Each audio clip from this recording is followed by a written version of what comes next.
everyone. Hello. This is the weirdest thing we've ever done. I'm Bryant Francis, contributing editor to Gamasutra, and down on the bottom left-hand corner of the screen, I'm joined by three wonderful people, Chris, Alex, and Robin. Chris and Alex, could you please introduce yourself? Hi, I'm Chris. I am editor-in-chief of Gamasutra, and my last name is Graft. Chris of House Graft. Well, thank you for joining us. Alex, you're next. Of course. As always, I'm Alex Morrow, editor of Gamasutra. Robin, thank you so much for joining us today. Thank you. And Robin, could you please introduce yourself and the GDC talk that you're here to talk about? Oh, yeah. I'm Robin Arnott. I'm creator of this weird virtual reality experience called Sound Self. And my GDC talk that I'm here to talk about is called... what is it called? It's as I remember it, it's called Designing a Trance. Yeah, designing a trance, game design, and meditation. It's actually meditation and game design. Meditation and game design, thank you. Yeah, so you may be wondering what the heck you're looking at right now, and this is Sound Self, and everything you're seeing on screen is responding to my voice. Sadly, we didn't have time to rig this up for some weird intermingled, it takes in all the input from Skype as well as me, but this is what you got. So this is going to be a little different than usual because in order to play this game, I need to be making mouth noises, but we also need to ask Robin about his work with meditative game design. So I'm going to mute my microphone for a bit, but anytime that Chris and Alex want to see what's going on, I'm going to ask them to tell me to unmute it so that you can hear my oming and my meditating live on the Gamasutra Twitch channel. So Robin, can you, for people who don't know, can you describe what Sound Self is? I can try my best.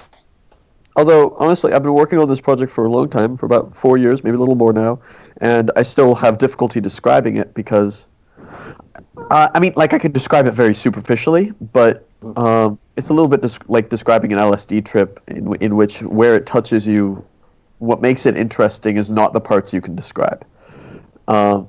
So superficially, what we're seeing right now, Bryant would hum into a microphone long tones, and Sound Self, you might be playing this in VR, you might be playing this in a dark room or something like that, but Sound Self is taking the tones you're chanting, it's resonating with those tones, giving you sound of the same tone that you've been chanting, the tones you've recently chanted, recording your voice, playing that back to you, and all the while playing these visuals that are kind of dancing and moving with your voice in this hard to pinpoint way, you feel it's responding to you, it's listening to you, but it's not like you're controlling it.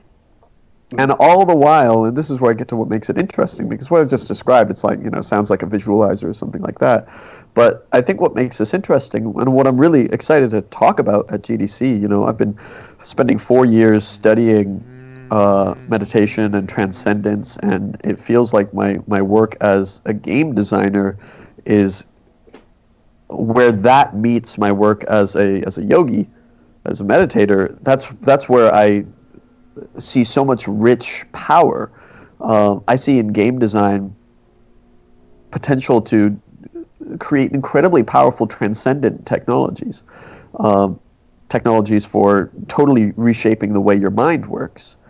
So what we're doing in Sound Self is using techniques sort of borrowed from meditation techniques or from hypnosis to lull you into a place where your mind isn't chattering anymore, where you're not so constantly drawing a separation between what am I and what is out here, what is not me.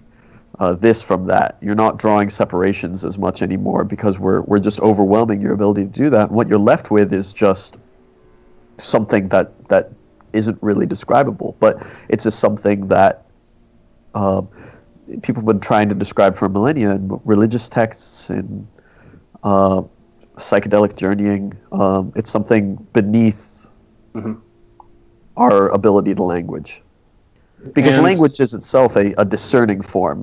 To use language, we have to separate this from that. So how do you describe that which is not separate?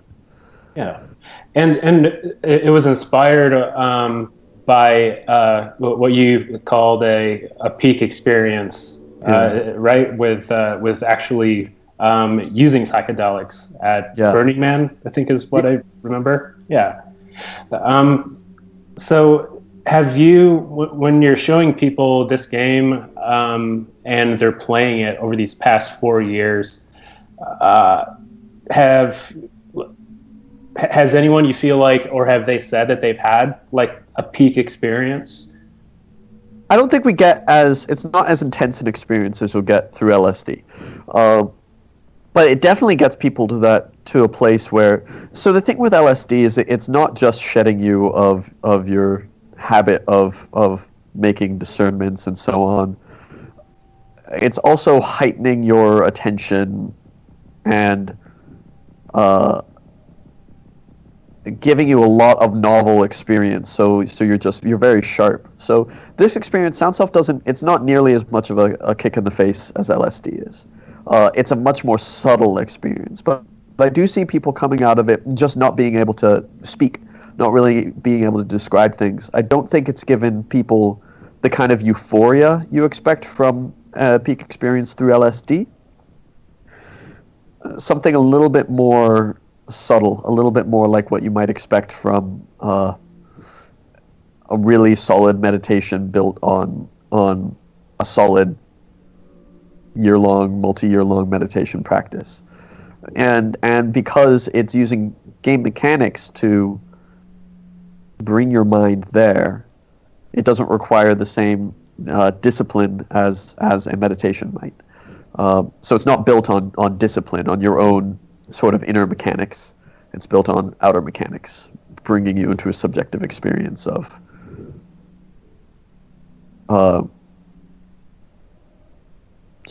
presence. Yeah. From what I understand, Sound Self, the way that you designed it, it takes away control, like direct control from the player. So they're kind of in control, but the game is reacting in a different way than they might expect. So when you're talking about game mechanics just now, how do you define like that term, or is it just, that's wonderful. That's a really wonderful question, right? Because mechanics are, and this is what I'm going to be getting to in my talk, and what I'm really excited about is mechanics are sort of the way we interact with the program, the way we interface with understanding the loops of the program. And I think normally when we're talking about game design, we're talking about meeting mechanics consciously. I know when I press this button, it does this thing. I know when I know I'm trying to get to this place. And all of these conscious frames shape the way we relate to the experience. And honestly set the boundaries between where I am and where the experience is.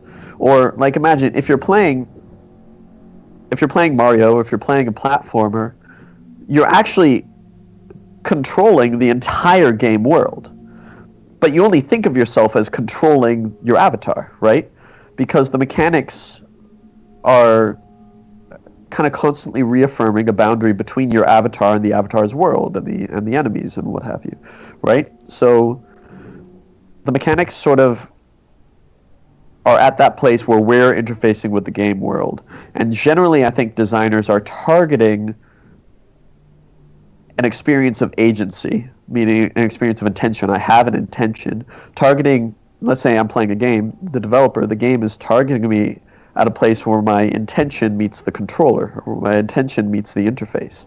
But you can really target a player for their experience of the world anywhere along the continuum of themselves, So where I'm trying to reach people, where my mechanics are trying to reach people is not at the level of agency at all. In fact, if you begin trying to control Sound Self, it becomes a very frustrating experience very quickly, which discourages people from taking I will control this attitude onto the experience.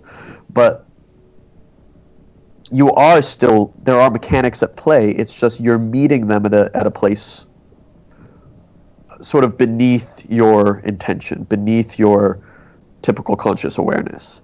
You're definitely meeting the game, and you're meeting the game, but it happens at a place that's pre-linguistic. Can we dig into that for a second? Because Yeah. I definitely want to talk a lot more about trance states and mind. But like I'm watching Bryant play on this stream, and we can't hear him making mouth sounds. But I want to know, like, how, if you don't mind sharing, how have you designed this game to work? How does it become? How did you intend for it to become more frustrating if a player is trying to control it? And how do you know when a player is trying to exert control versus just like go with it? Yeah. You know, I think players will do what feels good. And people will do what feels good. We have a constant feedback loop going on between us and our environment that navigates our behavior towards what feels good and away from what feels bad. And so it's not that I'm actually trying. When I was designing the game, I wasn't trying to design the experience to punish a player if they're trying to control it. It just so happens that as you bring your expectations in to what the experience is going to be, if my expectations are I'm going to find the hooks that my intention can control it, I'm going to find, from minute to minute, I'm going to make goals. My goal is to make it do this thing. My goal is to make it do that thing. My goal is to understand how it works so that I can work it, so it can become an extension of my intention.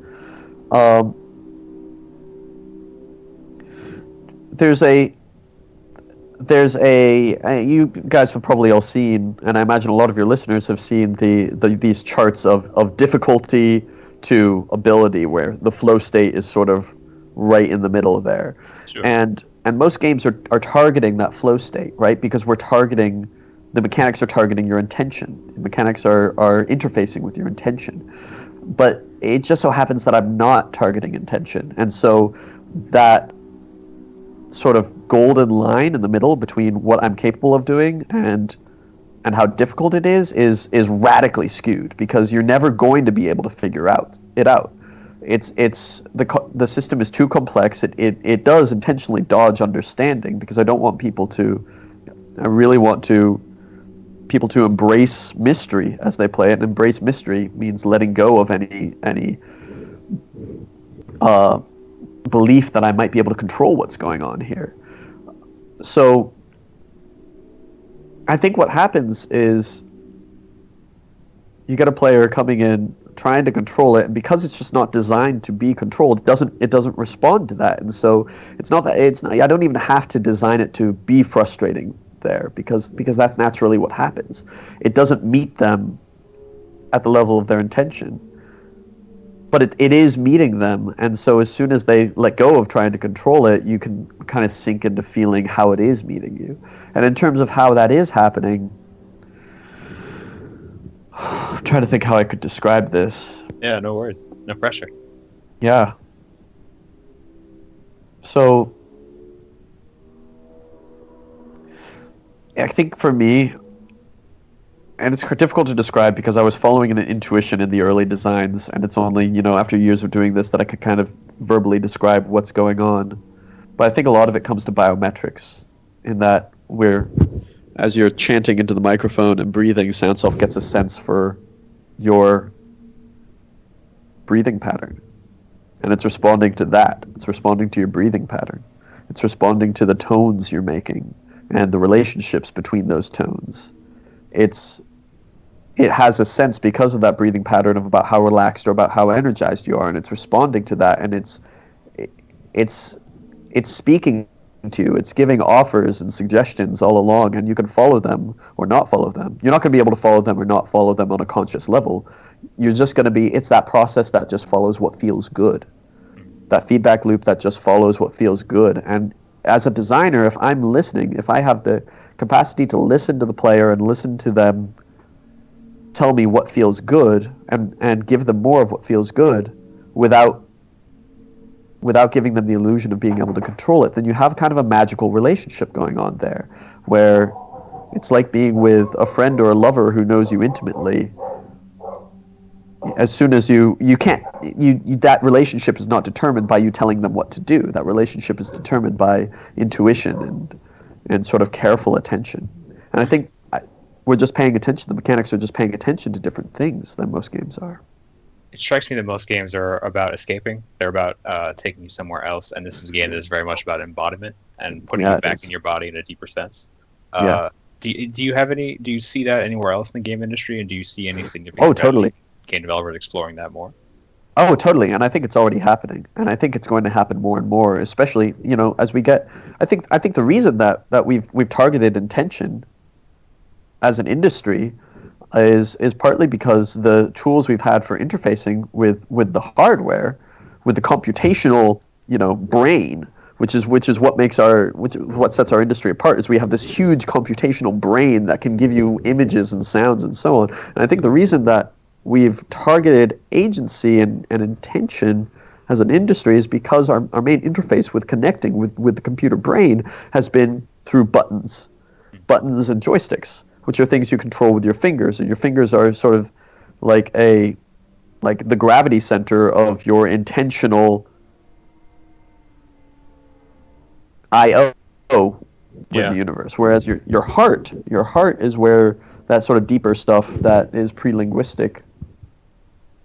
Your heart and your spinal cord. If we can have the hardware hasn't been built to listen to that stuff, but as we get more biofeedback sensors in, I mean, already you can get a very cheap heart rate variability detector, but they're just not, they're just not. There's not a consumer standard for it, so it's hard to design a game for that, right? Like Owen Harris is designing a game that uses a breath detector, a thing that straps around your chest, which is wonderful. It's a really unique experience, and being able to interface with a person not through the buttons they're intentionally pressing, but through an embodied, just through your body, means that you can create very different kinds of experiences. Yeah, I think you're right, and I think the advent of motion controls and like the widespread popularity of motion controls really to put the industry a big step forward towards realizing physical embodiment can be a key part of game design, insofar as I'm watching Brian right now on our Skype chat, and he's muted and he's playing your game, but even though it's just a vocal game where he's making noises, he's moving with his whole body, I assume, just because he's really into it. And that is a realization that games can now track that 10 or 20 years ago they couldn't. However, the trick with I just want to address the motion control thing, because the trick with motion control is, or the trap with motion control, or the trap with any of this stuff is as soon as we start trying to use these embodied interfaces as buttons instead of for a more embodied thing, which we just don't have as much experience interfacing with yet. Right. It seems like, as much as buttons and controllers abstract your intentions or your interaction with, a game, the things that you're doing and that you're talking about, it seems just finding almost like a benefit and advantages in further abstraction of the interaction. Am I on the right track here? I think so. And abstraction's a word that, because it's not just intention. Intention is itself a function of separation, understanding, want, and all of these things are just mental activity. So, basically, your prefrontal cortex, the newest part of our brain. And I don't even remember what I was going to say right now. Okay. Yeah, but go ahead. I think it comes to where are our designs meeting players, and if our designs are meeting players in their prefrontal cortex, they're going to bring the prefrontal cortex to bat. You can also make designs that meet a player at the heart, or that meet a player at the throat, or at the. Also, we don't have to meet them at the prefrontal cortex. Yeah, have you always been interested in designing games that reach into something almost primordial and embodied? Because before Sound Stuff, I knew you for working on Deep Sea. Which, if I remember right, I saw it at an event once. You put a mask on and you get basically locked into this echoing sound chamber underwater, and you can hear your voice and you can hear your breathing. And it's kind of really unsettling, and it really puts you it really puts you into your body in a way that we are not normally in, because you hear every noise you're making. You don't hear anything else, which is super weird. So has that always been like a key focus for you, or is this still like a relatively recent field of inquiry in game design for you? This feels very, very much like, in a way, Sound Self, for me, just as an endeavor, as a practice, as a creative practice, is a direct sequel to Deep Sea for me, because it builds off everything I learned making Deep Sea, although it's, of course, an extremely different experience for the player. I mean, Deep Sea was built, again, and this is sort of the first time I've described it this way, but I really like it. It's like, where are mechanics meeting the player? I think in Sound Self, my mechanics are meeting you at your breath and at your heart. And in most games, they're meeting you at your prefrontal cortex. Mm-hmm. And Deep Sea, I knew I was trying to kind of bypass the prefrontal cortex. I knew I was trying to get past the place of certainty of thought, and I wanted to get to somewhere else. And in Deep Sea, I was really like trying to touch you at the spinal cord, where you're terrified because the world's going to eat you. Yeah. So there's definitely a unifying interest, like a unifying thread of study here. This Sound Self feels far more focused to me, and far more, I have five or more years of additional understanding than I had when I was making Deep Sea, of studying, and also just the spaces I'm interested are psychology, transcendence, meditation, embodied practices, psychedelics. So it's not only 5 years of like researching and going to conferences and seeing what the scientists are talking about and seeing what it developed. It's also 5 years of meditating, and 5 years of doing psychedelics, and 5 years of paying attention to the prefrontal cortex activity, the mind, and so on, but also letting that kind of fall away and seeing what else is here. And so Sound Self is a far purer exploration of that discipline, of that field. I think you have a really interesting perspective, one that many game designers don't necessarily currently have access to. I wonder, you mentioned talking about the things you learned from Deep Sea. Like, what were those? Like, in the course of that journey of working on that project, like, what did you learn about game design and players? I think the biggest thing I learned about was this thing about the body, was this thing about how, and I wouldn't have described it this way at the time, but I think what made Deep Sea work so well is, so Deep Sea, one of the central mechanics in that is, if you're breathing, you can hear the bubble. You're set deep underwater. You have a regulator right here in the fiction, and so if you breathe in, you hear, and as you breathe out, you hear, and it's totally deafening. And so you're trying to hear where a sea monster is out there, but you can't while you're breathing, which means you have to bring an automatic bodily function, your breathing, into conscious control, which is a really stressful experience. And also, like because I was using two microphones and like trying to determine the noise floor value, the detection of these things, of if you're breathing in or breathing out, actually wasn't that solid, which means that like you'd occasionally hear bubbles and so on, even if you weren't breathing. So it was incredibly frustrating, but it brought your attention to your body and to your breath, and just bringing the attention to here, to the body, does so much for getting us out of our head. So much for getting us out of our head. And there's nothing wrong with like playing games to be in your head, right? Like my personal favorite kinds of games to play are like Sid Meier type turn-based strategies, which are super in your head. You're planning out step by step and so on. But as a designer, and just personally in my life outside of my gaming fantasies, I really like getting past the head. And I think what I learned from Deep Sea is just that, anything that brings our attention to the body gets us out of our head. Yeah, Brian, can you come in for a second? I want to see how you're doing. You look a little tranced. This is interesting. Yeah. The other half of this is that I'm coming off of a cold and coughing, so every now and then my alms are intercut with. So we're on a magical journey here, folks. Would you like me to demonstrate for you all how this is working? Yeah, I'm kind of curious if you don't mind.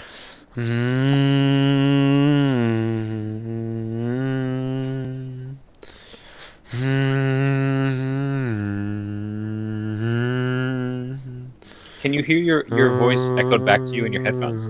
I don't know if the game's doing it. My headphones already do play back my voice a little bit, like just a tiny bit.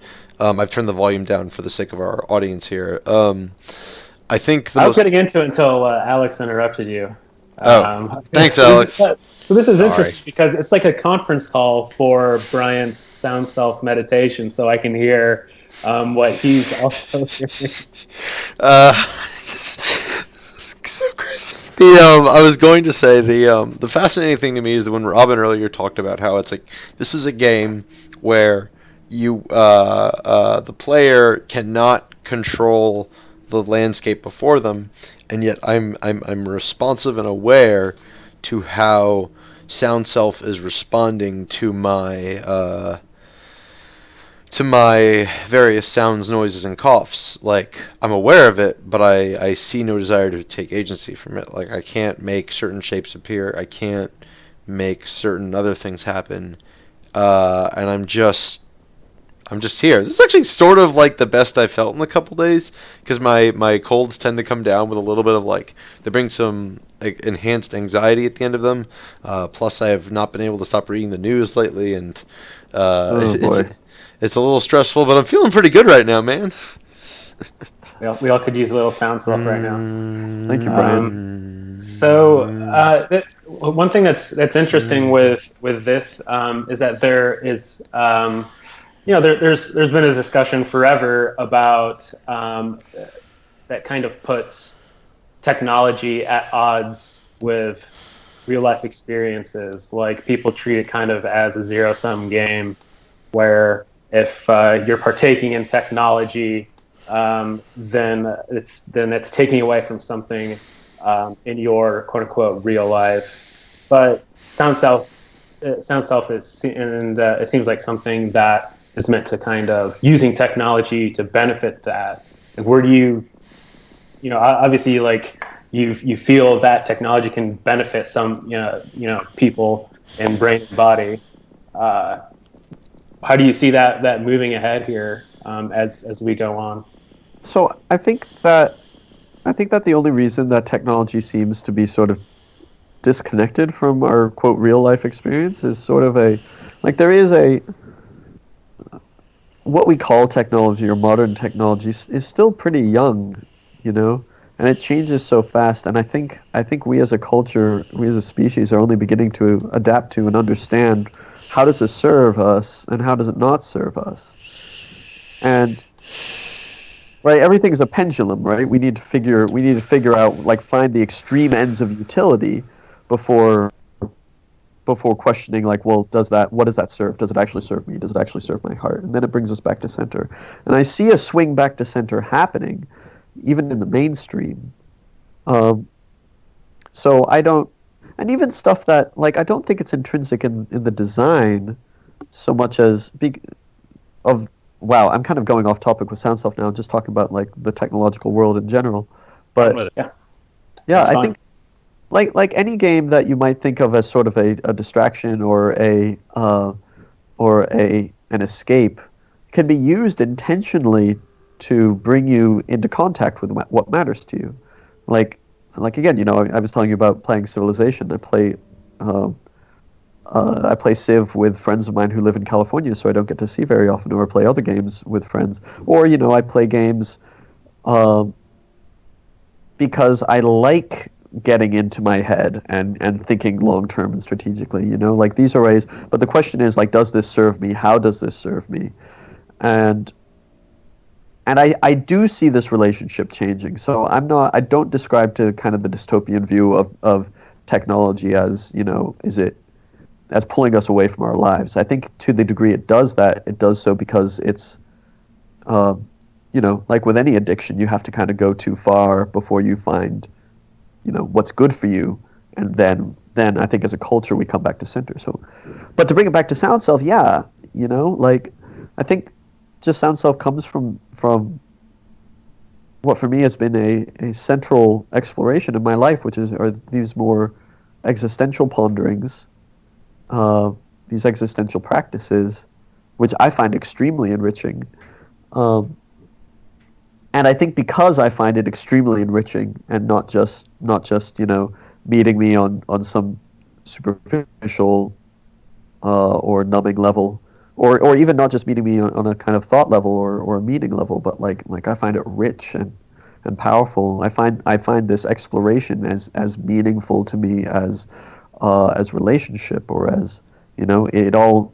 And so I think because of that, to me, the design of Sound Self comes from this place of really deep self-love and appreciation for the practice of creating it. And so I do hope that it can be, how people interface with this technology will bring them closer to their heart, because it has in some ways brought me closer to mine in making it and exploring the space.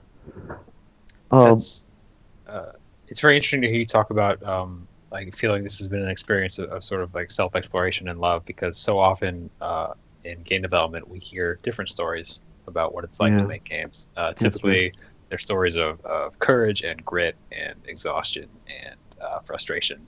And I would wonder, like, has that been your experience here as well? Have you run into? Oh, I've definitely had that too.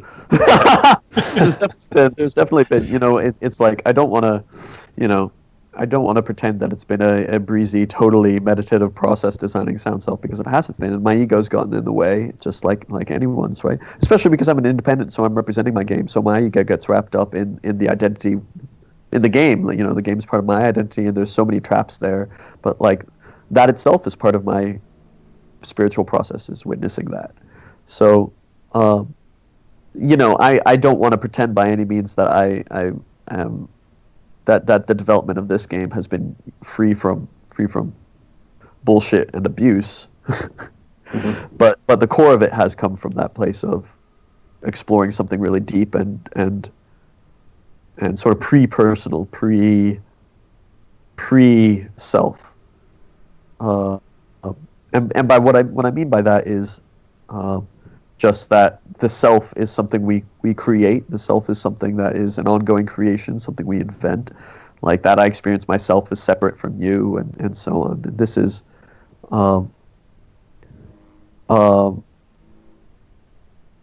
and so I think my sort of fundamental drive to make this comes from a place that is it's just that there's pre-self that is in that more. I'm trying to find the right words, because like if I were around my hippie friends, I might just say it comes from source or something like that. But it's okay. You can be your hippie friends. Yeah. It can come from source. Thanks. Yeah. We don't seem like hippies. Well, I guess I'm a little hesitant because I really want to bring these ideas in a way, because there's, even if you don't subscribe to non-duality or the sort of expansive love or universal self or what have you, I think there's still really powerful game design ideas I want to share. And I think just by understanding trance, by understanding what has led me into a path of designing for transcendence is itself just a powerful tool for designing something closer to the heart, closer to the body. And I don't want to alienate people by, just like coming in and offering DMT and talking about you might earn some fans. Yeah. Yeah, I might earn some fans, but Okay. That's an interesting point, because I was just going to ask, you're going to be going to GDC doing a session. There are going to be developers and designers there listening to you who are making very different games than you're making. Can you explain how maybe somebody who's making a platformer or a first-person style game can what they can learn from you as far as trance and everything? Yeah, absolutely. So what one of the most books that I've read that's most inspired me as a creator is this book called The Way of Trance by Dennis Weir, which is and this is what introduced me to the concept of trance and to an understanding of trance and how they occur in myself and other people. And a trance is basically an autonomous mental loop, a mental loop that happens without you needing to kind of consciously stoke the fire. Mm-hmm. And so if you think of video games that have entranced you, For me, Super Hexagon comes to mind as an incredibly entrancing game. Yes, yeah. Mhm. But also for Hey, me, yeah. I can go back to these really in your head Sid Meier games, and I got really entranced by XCOM. Yeah. Brian. How you doing, Sorry. Brian?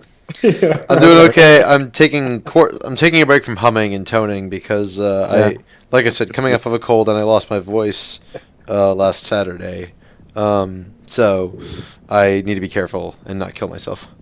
You're a champ. Yes. But So- we can still hear your colds trying to come out of you. Oh, sorry. Yeah. I unmuted so that I could jump back in the conversation. Robin, I do. I'm sure your talk at GDC is going to come with a lot of practical takeaways for developers for developers. But I wanted to know, is there a way you can offer developers who are watching the stream or who might watch it after we put it on Gamasutra, any kind of technical takeaways for interpreting audio input like this? Like you can see right now if you're watching the stream that the game is reacting pretty intensely to my voice. Can you offer sort of any takeaways, things you've learned about how do you tell a computer to recognize the human voice? Yeah. So I'll answer that, and then I'll get back to Chris's question. Oh, sorry. Oh, it's okay. I have my programmer, Evan Bolster, who's far more talented in the ways of the computer than I am, created this really powerful system for recognizing tone called Imitone. And I think anybody who wants to, it's totally state of the art and awesome. And he's made it now as its main tool now is as a tool for amateur musicians to sing with an instrument. So I can't really speak to that technology because, well, I've been spending 4 years designing the front end of SoundSelf, what you're experiencing, the design, the way it dances and moves with you. Evan's been spending 4 years designing the subtleties and the intricacies of how it listens to your voice, not just for this project, but for being a product on its own. So I can tell you that detecting voice and detecting tone is a really, really, really big technical challenge to do it well, to do it as well as we need. Enough that Evan spent 4 years doing it, but his software is licensable. And in terms of how I'm using that information in the design, I think it's not just the tones I'm listening for. It's the spaces between the tones. It's the ratios of the tones. So there's so much rich data. Even the overtones in your voice, what makes your tone sound different from my tone, what makes an O sound different from an E. All of this is really rich data that we can pull from to create an experience that reflects you in a way that, again, meets you not at the level of your prefrontal cortex, but in your heart or your throat. Does that answer your question, Brian? Yes, it does. Cool. Then, unless there's anything else, I can get back to Chris's question. Anything else, Bryant? Are you guys just kicking me off the call? Am I just gonna have to am I gonna get kicked back in and I have to go into SoundSelf and I can only be in SoundSelf for another 20 minutes? You are banished to SoundSelf. I'm banished to the Shadow Realm. Yeah, so I mean, I was kind of asking because you had talked about kind of applying this to other people and talking to people who are trying to meet their players and intersect with them in a different place than you are. So I think the core thing, the core takeaway from my talk is going to be this model of trance. What a trance is, what different kinds of trance are, because I think, at least from my conversation with game developers, it seems to me that trance is this topic that it doesn't come up as an intentional design, right? Even though they happen, it's like trances happen, but we don't really understand trances and we don't really strive towards trance. Even though when you hear people describing wanting to make their games more catchy, even more addictive on an extreme, actually what you're talking about there is developing a kind of trance. And And with an addictive trance in particular, you're creating a trance that's making promises and that invites you back, and that doesn't terminate when you finish the game, so that you're still, it's still taking up space and energy when you're not interacting with it anymore. And I see these particular addictive trances as being kind of like a disease. But so we're making trances, and a game, we feel when we're entranced, right? And that's generally what we call good game design, is that we're entranced. But what I really want to get to is that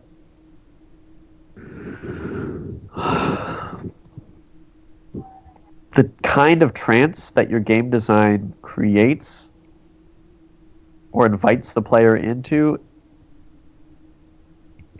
will radically affect the player's experience with the game. Even what I said about, like, am I meeting you here or am I meeting you here?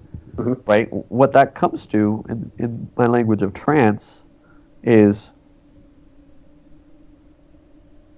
where are the loops that I'm inviting you to autonomously keep rolling, like a one of those hand exercise things that you get rolling, and it's got a gyroscope, and you get the ball rolling and rolling and rolling, and soon all you got to do is this, right? And it's rolling, and it's this really powerful thing. So that's sort of, a trance. First you're doing it consciously, and then eventually it's just happening automatically. Yeah. And go ahead, sorry. Go on. Sure.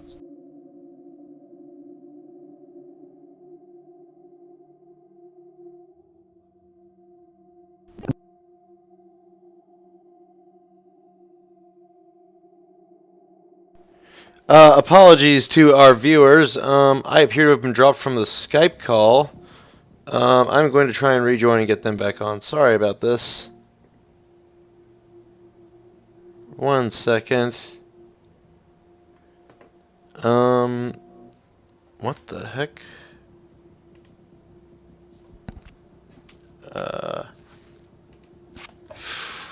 1 second. Sorry, everyone. Okay, here we go.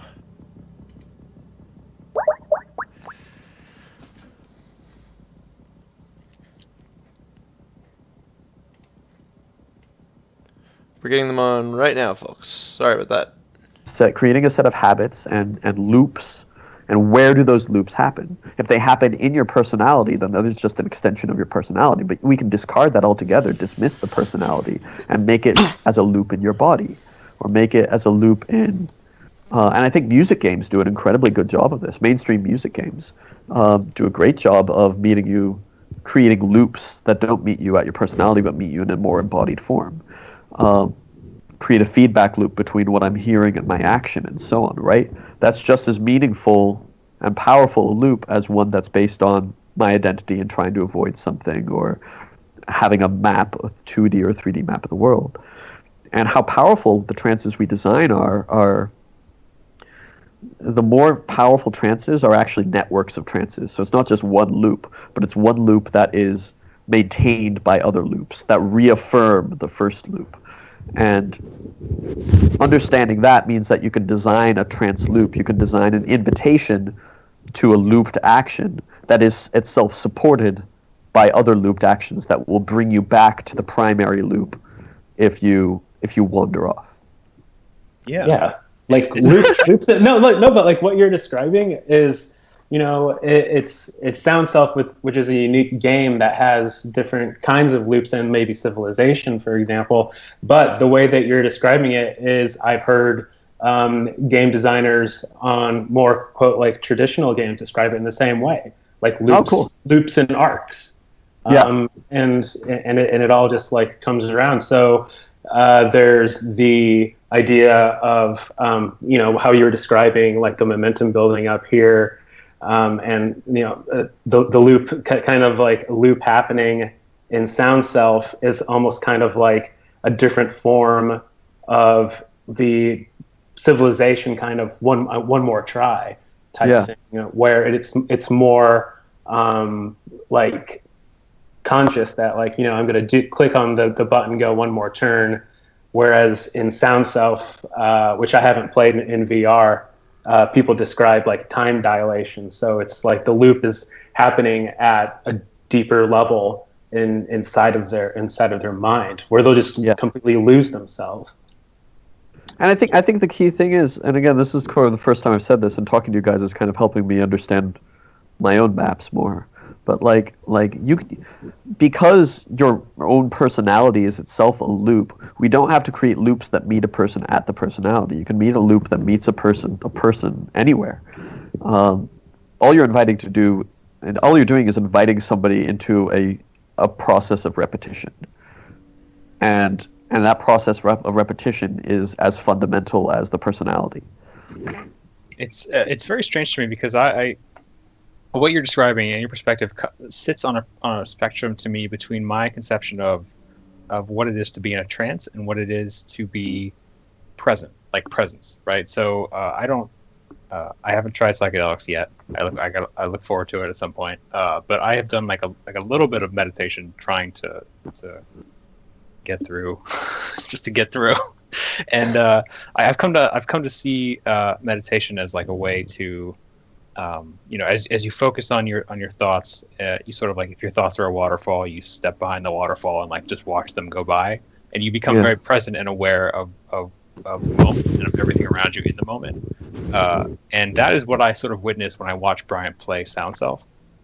He's just like kind of doing whatever and trying to make noises to make the game do stuff, and then after a while he ceases to think about it and just is reacting in the moment, and then like seeing the game feed back to him what his body is doing is bringing him more into his body and more into exactly this moment. Whereas like when I play a game like XCOM or Civilization, like I will have that experience of like just one more turn and all of a sudden it's 3 a.m. but I'm not really aware of it. Like I am purely reacting, and I'm in a trance of just like responding to the game, but not actually aware of time going by and not actually aware of the present at all. So to me, those two things are very different. That's interesting, yeah. Especially because designs like Civilization or most games even they're not pulling you back to the center of now. They're pulling you forward into the future, the end of the level or some. And so I think that's the core loop. And I've been criticized for calling meditation a trance before, but I really stand by it. I think meditation is a trance, but it's a trance that's designed to break other trances. We have these other trances going on: a trance of personality, a trance driving us into the future, a trance relating our now as a context of the past and the future, which both don't exist. A trance of describing ourselves in contrast to other beings or the world outside of, quote, me. So, but meditation is a trance. It is a loop, but it's a loop that in practicing reveals and to some degree extinguishes these other unconscious loops that you didn't opt into, that you've just been carrying around since childhood. So, this space between the trance to break the loop and the space without any trance at all is somewhere that I can't. I don't think Sound Self brings you past the place where you're in a trance. I think deep meditation certainly can, but gosh, I don't even remember your question. I'm just like, it wasn't really a question. I was just joking with you. But my point is like we have two ways of looking at the world that are like subtly different. But I find it so interesting that a game like Sound Self seems to really, as much as it's focused on building a healthy embodied trance, like it really does appear to put the player in a very embodied sense of the present. Like makes them present in a way that most games don't. Most games actually do the opposite, where they make you constantly think about the future until all of a sudden it's 3 a.m. and you're like, whoa, wow, I was. And you feel like at the end it's 3 a.m. and you feel kind of empty inside, right? Yeah. It's like, ugh. Like you didn't notice you were there for 4 hours or whatever. Yeah, totally. Like time travel. I love the way you say that. It's like you didn't notice you were there. Well, you know what the trick is? I found this book on television and radio announcing. Oh my god! We did some warm-up exercises, so that's why it sounds so crisp and clear. Oh my god! Yeah. Hey, you brought it up. Let's just let's dig right into it, Alex. You want to? I think Brian. Do you need me to read them? The warm-up exercises. Yeah. If you want to put your broadcast voice on, you want to come back in. You want the players to see how I want to make a point on what you're saying before we go into that, which is just that I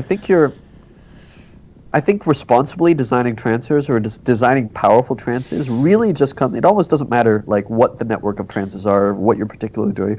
If the center of your trance is just to bring a person into the present, bring a person into the now, and stop them wandering into fiction, into future, into, I think bringing a person into the now and continually bringing a person into the now, that right there is an ingredient for a powerful design. And the network that expands from there of what that particular game looks like could be anything. But I think I might actually bring that into my talk. I think you've made a really good point there, Alex. Good job, Alex. There you have it. It is interesting because now I'm not read up on like Buddhism or anything like that, but living in the present is kind of something that even society today will tell you, make sure, stop and smell the roses and things like that. Is that kind of like is part of trance as far as like, was that a conscious thing with sound self to be very like live in like the right now kind of thing, and that was was that inspired by the things that you learned over the past years of like meditation and other things that you've been looking at? Yeah, absolutely. And it's not just live in the right now. It's because we draw so many fictional divisions in our universe that keep us, quote, away from the right now. And, some of that is time. We imagine there's a past and we imagine there's a future. We imagine we're going towards the future and we're getting away from the past, right? And that takes up a lot of our presence because we're imagining this stuff. We also imagine there's a world out there and that I'm in here and that I have to protect myself from the world out there.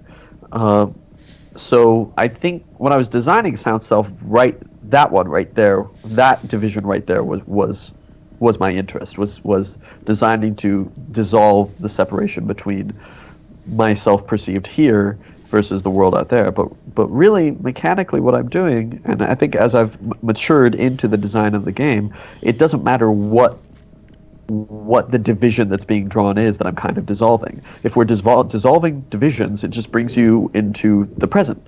That's just because that's where it is. Yeah.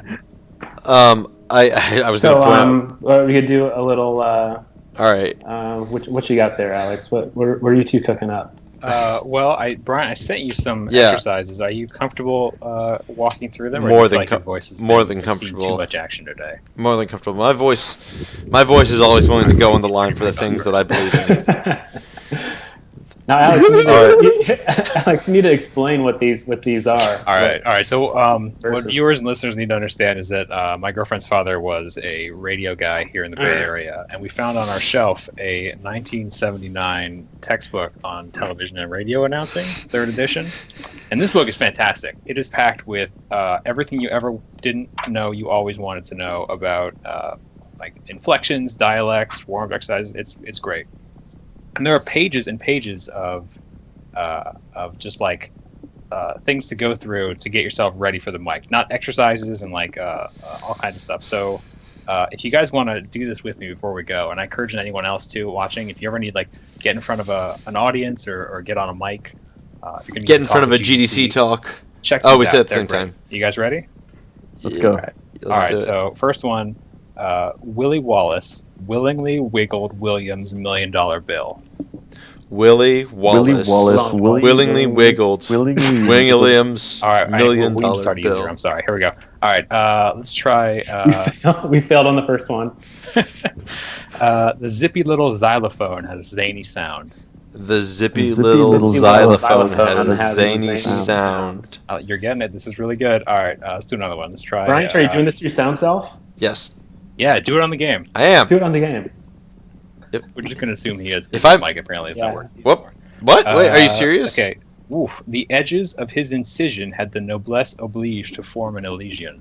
Oh, jeez. Wait, what? The edges of his incision had the noblesse oblige Had the noblesse oblige Oblige. to form an illusion. to form an illusion. The edges of good. his incision had the noblesse oblige to form an illusion. Yeah. All right, okay, last one. No, Brian, you should do it like like a meditation though. Okay. All right. Well, I'm gonna read it, and then we're all gonna chant it together. Okay. Okay. All right. Here we go. Merton moved my midget mailbox more to my right. Ready? Merton moved my midget Merton mailbox mailbox more to the right. Right. Hmm. It works. Getting there. We're Yeah. almost professional. What the Such wisdom. On that note, thanks a lot, Robin, for hanging out today. Thank you. This has been a wonderful conversation. I really enjoyed it. Yeah, definitely this is stuff that you're an explorer like in uncharted territories, like in a lot of ways here. So it's really cool. The name of the talk at GDC coming up here in late February, early March is Designing a Trance, Meditation, and Game Design. And you don't need to be making a trance game to go see it. You can learn something. And it's From, you can look down below on our Twitch page and you can click on it, and we'll leave that up for a little bit for you, Robin. Cool. Then I'll start the process of signing us out here. Thank you all for coming by today. If you liked this talk, if you tolerated this talk, if you just kind of thought this talk was okay, please subscribe to the Gamasutra Twitch channel. You can do that by clicking. If you hated this talk, if you please hated subscribe. it, especially subscribe. Yeah. Hate subscribe. If you like Robin's game, you can check out Sound Self, and the link is below to check out his talk at GDC, like we just mentioned. Brief disclaimer, Gamasutra and GDC are sibling organizations under UBM Tech. I'm Brian Francis, contributing editor to Gamasutra, and then Chris, Alex, and Robin, if you could say goodbye. I'm Chris Grafsch, editor-in-chief of Gamasutra. I have been, for the hour, Alex Waro, editor. Sorry. I'm Rob, creator of Sound Self and giver of this talk at GDC. All This- right. Bye. Thank you Take care, all. guys. Yes. Bye. Bye.